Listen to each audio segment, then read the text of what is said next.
¿qué tal? ¿Cómo van? Espero que esta semana pues hayan tenido oportunidad de descansar, incluso aprovechar la cuarentena, ¿no? Para eh, cerrar los ojos, apartar las pantallas e intentar, bueno, estar lo más a gusto posible, ¿no? Dentro de estas condiciones. Eh, Espero que se estén cuidando mucho, que todos estén bien. Ya sé que ha habido algunos casos, ¿no? De positivos, ¿no? Por COVID esta pasada semana, pero bueno, también sé que han sido síntomas que han ido pasando y que no han revestido mayor gravedad, entonces espero también que todas esas personas estén muy bien y ya recuperadas. Y a los demás, obviamente, pues lo mismo, ¿no? Ya saben que estamos en este bloque que tiene que ver con el trabajo con metodologías de análisis de opinión pública. La próxima sesión que tengamos, que no será la próxima semana, sino la subsiguiente, complementaremos este trabajo de metodologías de análisis con unas herramientas que quiero que comencemos a poder trabajar, que ustedes trasten un ratito y que podamos empezar a introducirnos también al manejo de, ¿cómo decirlo? De una manera muy sencilla, de una manera básica, el trabajo con herramientas computacionales, ¿sí? Y quitarle el miedo en ese sentido al trabajo también pues, con datos y posteriormente, obviamente, con grandes paquetes de datos, con el Big Data, ¿no? Que los comprendamos mejor, que entiendan cuáles son también las limitaciones, las críticas que puede haber dentro de estas herramientas, de estos métodos computacionales y una vez lo apropiemos, pues también incluirlo dentro de todos los análisis y tipos de análisis, tanto lo que estamos trabajando en clase como aquello que también podamos conocer por otras asignaturas o por otros bagajes, otras experiencias que cada una y cada uno de ustedes tenga. Pero bueno, antes de eso, como les decía, tenemos hoy nuestra última sesión sobre métodos dedicadas, en este caso, a el análisis de redes sociales. Ya saben que hace 15 días trabajamos como metodología los marcos de interpretación y representación. Ustedes estuvieron haciendo un ejercicio, entregando una tarea específicamente sobre el tema. La semana pasada, en nuestra sesión sincrónica, tuvimos también dedicación sobre el análisis multimodal y también estuvimos haciendo ejercicios sobre los logotipos de los partidos políticos y comprendiendo las tres funciones que encerraban esos análisis multimodales, eh, que básicamente supone una construcción de sentido de manera muy amplia. Pero bueno, también, digamos, verán que hay ya una tarea definida sobre los análisis multimodales que tienen que entregar los diferentes grupos. Está en el equipo de Teams y esa tarea, como les digo, pues no se preocupen porque todavía será o tendrá como fecha límite de entrega el domingo 25, creo que es de abril, ¿verdad? De este domingo, no, el siguiente, junto con la tarea que estará asociada a la sesión de hoy, a la sesión de análisis de redes sociales. Bueno, esas tres tareas harán parte de la evaluación final, de la evaluación del parcial, del segundo parcial, que como saben tendrá lugar durante la próxima semana. Con lo cual, se me ocurre, y quiero también sus comentarios sobre eso, espero, bueno, si tienen alguno que me lo hagan llegar, ya saben, por cualquier medio, por Teams estoy muy pendiente, siempre hablo con muchas y muchos de ustedes, por correo también, en fin, saben cómo contactarme, ¿no? Yo creo que la semana que viene, como estarán con muchos trabajos, con muchos quizá exámenes o presentaciones, ¿no? Que tienen que ver con esta entrega de parciales, mi idea es que la próxima semana la sesión, es decir, no haya una sesión de contenidos y sea una sesión para que ustedes puedan trabajar precisamente eh, pues esas dos tareas pendientes que tendríamos todavía y ponerse al día con los foros, que es algo que muchas y muchos todavía, bueno, bastantes de ustedes tienen todavía pendiente, entonces que dejen todo hecho para que el día 25 yo pueda empezar a poner las notas y ponerlas durante esa misma semana. Que no haya nadie que no tiene un foro, que le falta una tarea, que siempre estas cosas lastran al grupo y pues es una responsabilidad también eh, digamos un ejercicio de solidaridad con sus compañeras y compañeros que sí entregan a tiempo, ¿no? No les voy a suspender, obviamente, creo que necesitamos pues trabajar con responsabilidad, con la responsabilidad que nos da la madurez que ya todas y todos tenemos. Entonces, es responsabilidad de cada uno de ustedes también es, digo, cumplir con esas entregas y cumplir a tiempo y esperar que no haya ningún inconveniente para hacerlo, ¿no? Y si lo hubiera, pues responsabilizarle y obviamente contarme, ¿no?, las razones. Pero esperemos que esta vez todas las tareas lleguen en el momento y podamos tener la nota durante esa misma semana. Dicho todo esto, entonces, las claridades que tenemos es que la próxima semana no tendremos sesión, no esperen video, no esperen sesión sincrónica, no esperen, digamos, que tengamos una sesión al uso. Tendremos, o yo específicamente estaré muy pendiente de cualquier duda, cualquier pregunta, cualquier necesidad de reunión que ustedes tengan para resolver esas especificidades de las tareas que quizá les queden un poquito que no les queden muy claras, ¿verdad? Entonces yo estaría ahí, pero no es necesario conectarse, obviamente. Ustedes dediquen ese tiempo de la clase para llevar a cabo las tareas específicas y que encontrarán en Teams, como digo, y nos veríamos, eso es lo que quería decir, nos veríamos en 2 semanas, ¿verdad? Ya para encarar esta recta final del curso, digamos, lo que estaríamos es en el periodo del tercer parcial y tendríamos una sesión sincrónica específicamente relacionada con el uso de una serie de herramientas computacionales, de introducción a herramientas computacionales e introducción a diferentes tipos de análisis con herramientas computacionales, como puede ser, pues, eh, digamos, la comprensión del análisis de sentimiento predictivo, ¿no?, que vayamos a hacerlo, o del topic modeling, ¿sí? O también un análisis muy básico de lo que puede ser lenguaje natural, ¿no? Procesamiento del lenguaje natural. Y si nos da tiempo, pues trabajaremos también con algunos, digamos, fundamentos de programación para programar un robot, un mini robot, con, como digo, programas que ya, digamos, solo necesitan, seguramente alguno ha usado esto, son programas didácticos, ¿no?, para aprender a codificar, conectar ciertos pedazos de código, ¿no?, que ya están escritos y es como hacer puzzles, ¿no?, básicamente. Pero bueno, para que entiendan cómo funciona esto, ¿no? Sin embargo, antes de todo eso, vamos entonces a entrar hoy a la sesión que nos toca. Y la sesión que nos toca es hablar sobre el análisis de redes sociales. ¿Y qué es el análisis de redes sociales y por qué es importante o por qué puede ser importante para el análisis de la opinión pública? Bueno, primero, habría que decir que el análisis de redes sociales no es quizá lo que tenemos nosotros en mente, que son esas nubes de grafos específicamente realizados sobre comentarios en Twitter o sobre cuentas de Facebook o sobre reacciones a una publicación en una red social digital. No, no es solo eso, eso también, pero no sería eso y no es el fundamento.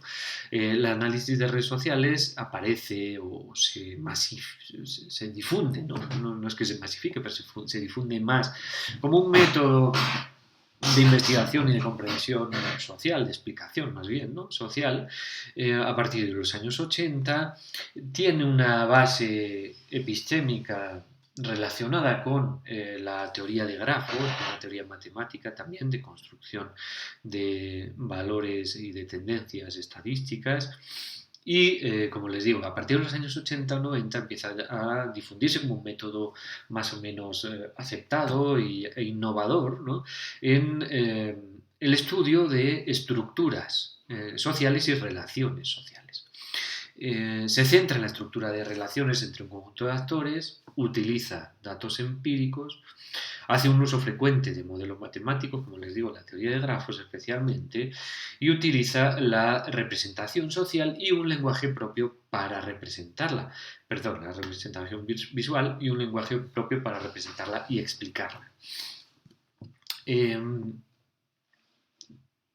el análisis de redes sociales como tal construye un conocimiento, pero construye un conocimiento muy situado, un conocimiento contextual, coyuntural, en el que el conocimiento de la estructura de relaciones que existe entre un grupo de elementos nos puede ayudar a generar análisis estructurales de la realidad, en el que se utilizan, como decimos, técnicas estadísticas y matemáticas de la teoría de grafos, pero también de la sociometría, de la teoría de grupos, de la álgebra de matrices, y tiene aplicaciones pues, en diferentes áreas de las ciencias sociales, como la antropología, la sociología, psicología, ciencia política, etcétera, etcétera.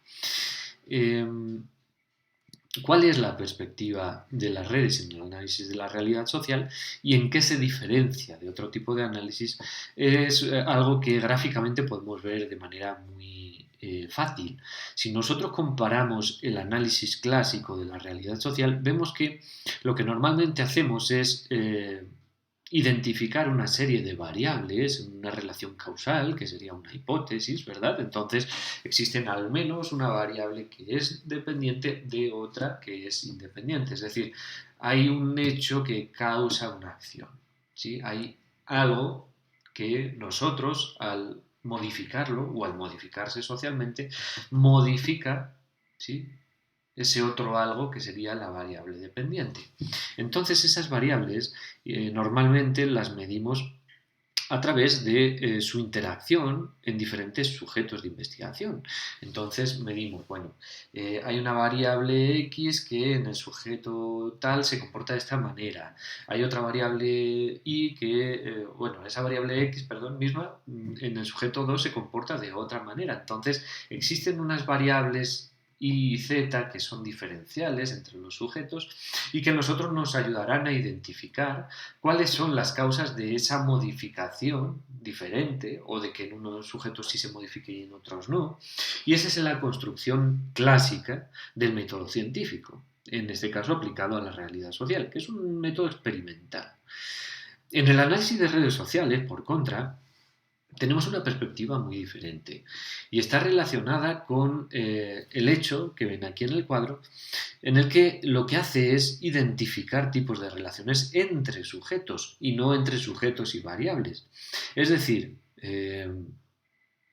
nos ayuda a generar una fotografía de una realidad en un momento concreto y a pensar a partir de esa fotografía cómo la identificación de ciertas digamos, de cierto ruido que se llamaría en las ciencias sociales, de información que según nuestro rastreo analítico no debería estar ahí, pero sin embargo está, tipos de relaciones que funcionan de una manera, eh, estructuras que se organizan de una manera que la teoría no ha identificado, ¿sí?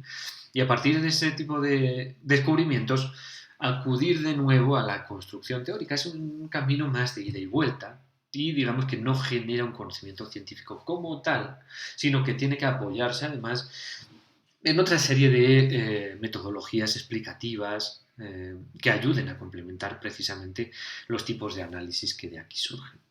Piensen, por ejemplo, en este grafo que vemos acá, en esta representación de una red, y ahora a partir de aquí entenderemos mejor pues cuáles son las aplicaciones quizá para el entorno de las relaciones entre medios y opinión pública y esferas de poder. Bueno, este ejemplo, que es un ejemplo real, de una investigación real de unos compañeros mexicanos y españoles, nos identifica la red de popularidad percibida en una clase de secundaria. Entonces, acá estamos viendo cómo los diferentes sujetos van identificando, ¿sí?, diferentes tipos de relaciones que mantienen con los otros sujetos de la clase.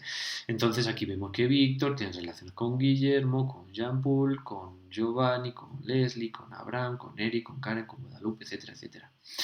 Esto nos ayuda ya a identificar una serie de cosas sin conocer nada de teoría de redes ni de análisis de redes sociales, seguramente todos y todas podríamos inferir que existen unos sujetos que podrían parecer más importantes que otros dentro de la red. ¿Sí? Y eso tiene que ver con esto que conocemos acá, que sería el núcleo duro de la red. Sujetos que tienen un alto nivel de centralidad, una centralidad de grado, que quiere decir un nivel de conectividad que mide el nivel de conectividad de un actor, es decir, el número de personas a las que un actor está conectado. A priori, estos actores que identificamos acá serían actores influyentes dentro de la red porque tienen acceso a gran amplitud de contactos. Creo que esto ya lo hemos estado hablando en alguna sesión. Pero dependerá también del tipo de relación que analicemos, obviamente. Bueno, esto lo explican diferentes teorías, como los vínculos o lazos imelianos, o bueno, como Nanlin pues identifica el capital social, ¿no? Que sería todo aquello que fluye a través de esas relaciones sociales y serían recursos materiales, informativos, afectivos que fluyen a través de la relación y que ayudarían también a construir esos niveles de centralidad. Pero especialmente nos ayudan la teoría de los lazos débiles y de los agujeros estructurales, en las que si la primera, Granovetter, entendería el capital social como individual dentro de un contexto relacional en el que mis relaciones me permiten tener éxito, ¿sí? Rombach los agujeros estructurales consideran que también el capital social es una propiedad colectiva en función de los vínculos en un grupo social dado. Entonces, digamos que complejiza la experiencia y no solo estos actores son o serían los más relevantes dentro de la red por estar en una situación central, digamos, por tener una alta centralidad de grado, es decir, un mayor número de conexiones con los demás nodos de la red o los demás sujetos o egos, podríamos llamarlo. Como ven, pues eso, tiene muchas y diferentes conceptualizaciones, sino que tendríamos que tener en cuenta también otro tipo, ¿verdad?, de características en esas relaciones en las que, por ejemplo, una construcción de un alto capital social, sea entre los sujetos o sea en las mismas relaciones, puede generar, como decíamos, una explicación que podría parecer espuria en el que de repente Fernando se instituyera como el sujeto más influyente del grupo sin tener el mayor nivel de centralidad. ¿Por qué? Porque tiene otras características. Pongámoslo en términos de nuestra asignatura y esos sujetos con un alto capital cultural y simbólico, que no necesariamente ocupan una posición de centralidad en las relaciones entre esferas de poder y opinión pública, sabemos, ¿verdad?, que o los hemos estado denominando minorías activas, ¿verdad? Entonces podrían ser jueces, podrían ser figuras públicas, actores, deportistas, incluso movimientos sociales, en algún sentido, líderes de movimientos sociales, y estos actores supuestamente más influyentes en la centralidad pues serían aquellos que obviamente sustentan el poder y el mayor nivel de relación. Entonces serían aquellos sujetos de la esfera política que son capaces además de establecer vínculos no solo con los miembros de sus propios círculos de organización, sino también con partidos de oposición, sindicatos, organizaciones sociales, medios de comunicación, diferentes minorías activas, etcétera, etcétera, etcétera. Entonces vemos cómo realmente esto tiene una aplicabilidad dentro del análisis de la opinión pública. ¿En qué sentido? Miren, en el siguiente. Esto, sobre el mismo ejemplo de la clase, nos habla de la red de vínculos negativos que existe en esa misma clase de secundaria. Y vemos cómo la mayoría de sujetos identifican podríamos poner a Adriana y Paula, como aquellos sujetos que son potencialmente más conflictivos, aquellos que generan mayor nivel de negatividad dentro de esos vínculos. ¿Por qué? Porque son muy violentas, porque son más peleonas, porque son las que bulean a sus compañeros, porque se chismean a los profesores. No lo sabemos aquí porque no está identificado, pero digamos que son identificados como los sujetos que generan o que potencialmente generan vínculos conflictivos. Si nosotros eliminamos de esa estructura social a esos dos sujetos, miren la red de vínculos negativos cómo se transforma. ¿Sí? Pasamos de una red en la que todos los miembros están conectados en mayor o menor medida por una serie de vínculos negativos a dos subredes mucho menos vinculadas, de hecho desvinculadas entre sí, en los que de nuevo identificamos ya sujetos, pero que tienen o que generan unos vínculos mucho más identificables, mucho más controlables. Esto obviamente en el entorno y el análisis de la opinión pública sería relevantísimo porque estaríamos pudiendo reorganizar diferentes estructuras sociales, diferentes formas de interacción con los poderes públicos, con la forma de movilización, con la comprensión de la opinión pública o con el cambio en los climas de opinión a partir de la identificación de los tipos de relaciones y del sentido de esas relaciones, ¿verdad?, que se dan en las diferentes estructuras. Bueno, de esto por contra, ¿verdad? Hablaríamos de red de relaciones muy positivos en esa misma clase, identificando de nuevo a otras dos actrices acá que pues serían las que son identificadas como las que generan mayores vínculos positivos. Si limitamos a esos dos actores conflictivos en la medida en que son aquellos que encierran más tipos de relaciones causales, de nuevo, vemos cómo se desestructura. Entonces, independientemente del sentido de la relación, nosotros podemos, a través del análisis de redes sociales, guiar y comprender mejor cuáles son las dinámicas y por tanto las tendencias en el relacionamiento de los diferentes sujetos y grupos sociales que existen en una sociedad en concreto. En ese sentido, pues ya hemos puesto en algún momento el ejemplo de movimientos como el 15M, que comprende no solo, digamos, la movilización híbrida en los entornos digitales y físicos, sino que también comprende las reglas de juego que establecen las redes sociales digitales para poder en alguna medida hackearla y construir o construirse como tendencias y así ganar mucha mayor visibilidad. Entonces es lo que Peter Day llama la paradoja de la comunidad, la paradoja comunitaria, es fortaleciendo nuestras propias estructuras, lograr acceder, ¿verdad?, a una difusión mayor de las mismas por fuera de las propias estructuras y por tanto fortalecerlas. En las redes sociales encontramos diferentes tipos de agrupamientos en el que existen componentes principales, ¿verdad?, que hacen parte de esa relación preferencial y que tendrían los mayores niveles de centralidad, y otra serie de componentes externos o periféricos que tienen unas relaciones mucho más esporádicas, mucho menos intensas. Podemos medir la frecuencia, la intensidad de la relación, el sentido de la relación, podemos medir muchas cosas, ¿no? Y un área de solapamiento entre clústeres que normalmente nos identifica precisamente esos agujeros estructurales que son mucho más ricos a nivel explicativo porque es donde realmente se gestiona el mayor volumen de información y por tanto también la mayor calidad en este sentido. Y luego subgrupos muy importantes que intermedian entre los espacios sociales. Digo muy importantes porque además sin estos subgrupos estos dos componentes principales, este núcleo central, no podría tener acceso o tendría un acceso mucho más limitado a estos otros componentes externos que piensen en el sentido político de esta explicación. Si nosotros identificamos acá, por ejemplo, dos partidos políticos en pugna electoral, ¿sí?, los dos partidos mayoritarios, ¿verdad?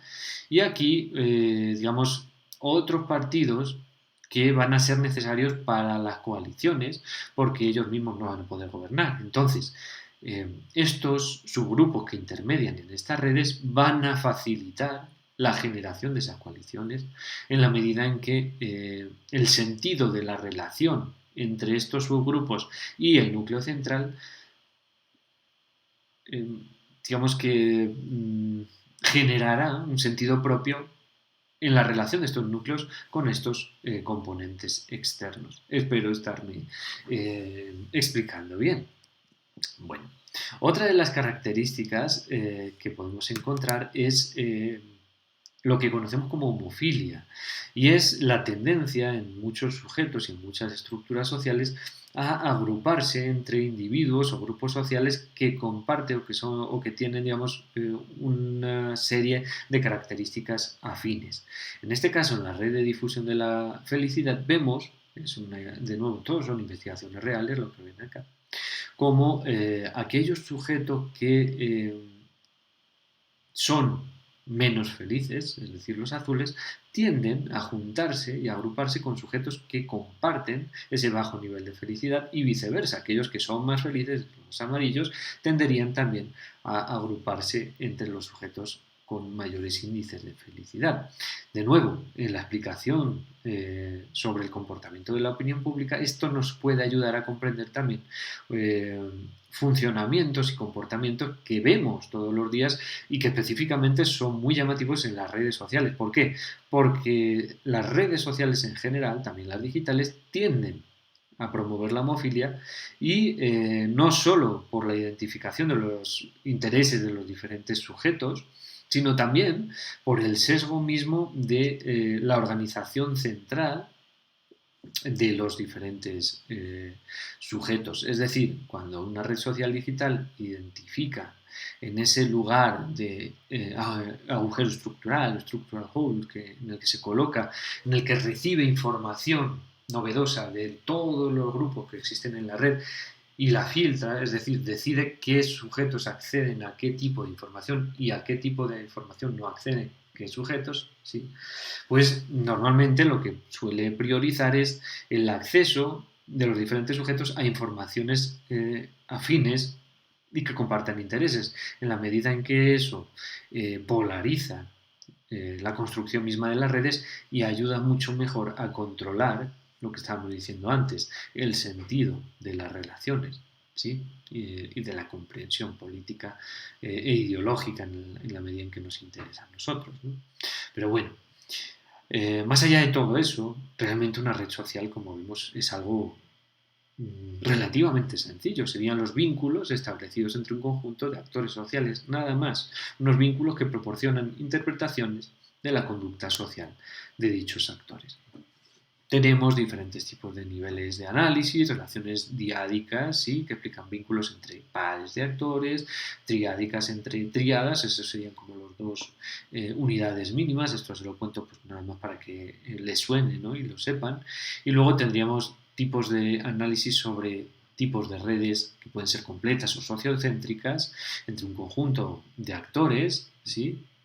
O redes egocéntricas que analizarían los vínculos de un actor con otros actores de su propia red. Entonces, serían relaciones centradas en todos los sujetos y en la relación de los propios sujetos o relaciones centradas en un sujeto y sus relaciones con los demás. Entonces, esto lo único que cambia es la mirada, la perspectiva hacia dónde la fijamos, si hacia uno de los actores que hace parte de una red o hacia todos los actores que hacen parte de la red. Bueno, no les voy a comer mucho la cabeza con esto, igual van a tener la presentación disponible y podemos hablarlo más adelante si les interesa, pero también hacerles notar que pues en las redes sociales obviamente podemos tener relaciones de diferente tipo y de diferente sentido. Existirán relaciones unidireccionales, pero también relaciones bidireccionales, en las que los dos sujetos intercambian información. Es decir, puede haber relaciones en las que solo un sujeto de la relación emite información y el otro la recibe, pero lo normal, dependiendo del tipo de relación, es que esas relaciones sean recíprocas, ¿sí? Y sean dirigidas y puedan tener mayor o menor intensidad de un lado para el otro o del otro para el uno. Y eso pues todavía se complica un poquito más cuando hablamos de las tríadas, que sería la otra parte, ¿no? de las unidades de análisis de redes sociales. Después sería interesante también comprender el efecto de las microestructuras en la configuración de las redes, como estábamos diciendo antes, la conexión entre las diferentes configuraciones de unidades, pero también examinar el efecto de estas relaciones basado en estas teorías de lazos fuertes, lazos débiles o los altos y bajos niveles de centralidad. ¿Sí? Normalmente, y esto como resumen para que no sea mucho lío, el análisis diádico es el más utilizado, permite calcular valores para la red completa, ¿sí? Como la reciprocidad, el solapamiento entre los grupos, etc. Hace posible examinar la evolución longitudinal de los vínculos y sin embargo la tríada es la unidad mínima de análisis que permitiría evaluar la formación de consenso y los procesos de negociación en pequeñas agrupaciones, piénsenlo en esa relación triádica que nosotros mantenemos entre sociedad civil o opinión pública, grupos o esfera política y esfera mediática, ¿no? Y la génesis de coaliciones y de grupos de presión. Bueno, normalmente el trabajo en análisis de redes, el trabajo empírico, lo hacemos a través de encuestas de redes personales como herramienta de diagnóstico comunitario que permite establecer tipologías de estructuras relacionales, facilita la identificación de diferencias interindividuales y sirven para identificar factores de riesgo y protección. Bueno, aquí, por ejemplo, en lo que estamos hablando, sí, digamos que podemos identificar no solo que exista o no un vínculo, ¿sí? Sino también otra serie de propiedades que estarían pues representadas en su representación visual, pues puede ser por el tipo de icono que representa al sujeto, la intensidad de las líneas, que normalmente pues marca la intensidad de la relación o la frecuencia de las relaciones, el tipo de sujeto dentro de un grupo, ¿sí? Por ejemplo, si estos son familia, estos son amigos, estos son compañeros de trabajo. Bueno, podríamos ponerle valores distintos a cada una de estas identificaciones. Y eso lo hacemos a través de los números y de la codificación, y ahora lo vamos a ver. Como viene acá, pues el tamaño del nodo significa el apoyo, ¿sí? Digamos el tamaño del apoyo, la procedencia sería el color del nodo, como estamos diciendo, y bueno, en este caso, familia o no familia, pues la forma del nodo. Como decimos, esto sería una red sociocéntrica, ¿sí? Real, como ven, de las relaciones entre todos los sujetos, y esta sería, digamos, redes sociocéntricas donde podemos identificar, como decimos, niveles o sujetos con niveles de alta centralidad que pueden ser más relevantes y sujetos de baja centralidad que podemos descartar dependiendo de lo que estemos buscando, ¿sí? O redes de, digamos, egocéntricas, ¿sí? Que tienen más que ver con las relaciones de un sujeto con los demás dentro de su universo de relaciones. Bueno, como decimos, pues siempre las redes van a tener, o normalmente, dependiendo del tipo, una estructura central del núcleo, una estructura periférica del núcleo de la red, una estructura intermedia y una estructura periférica de la red. Será muy interesante, a través de este análisis, identificar cuáles son los sujetos que hacen parte de las diferentes estructuras y a partir de ahí analizar también los tipos de funciones que cada uno de estos sujetos pueda sostener dentro de esas estructuras. Entonces, digamos que a partir de aquí podemos comprender quizá mejor el valor de estos tipos de análisis dentro de la comprensión y la gestión de la opinión pública dentro de sus relaciones con los medios de comunicación, pero también con las esferas de poder. Como decimos, esto se hace a través de una matriz muy sencilla en la que, como hemos visto antes, identificamos una serie de sujetos en el eje X y en el eje Y, ¿sí? Una vez identificados los sujetos, comenzamos a identificar los tipos de relaciones. Entonces, pueden ser relaciones sencillas o pueden ser identificaciones sencillas en los que identificamos solo si existe o no relación. Es decir, Luis tiene una relación con Pedro, le ponemos un 1. Luis no se conoce con Ana, no tiene relación con Ana, le ponemos un 0. Y así vamos haciendo con los diferentes sujetos que están acá. Y entonces, finalmente, lo que obtendríamos, ¿sí? Sería esta representación. Y a partir de esta representación podríamos comprender o podríamos inferir que en esta red simple Luis sería el sujeto con mayor centralidad y por tanto quizá el sujeto con mayor capacidad de influencia.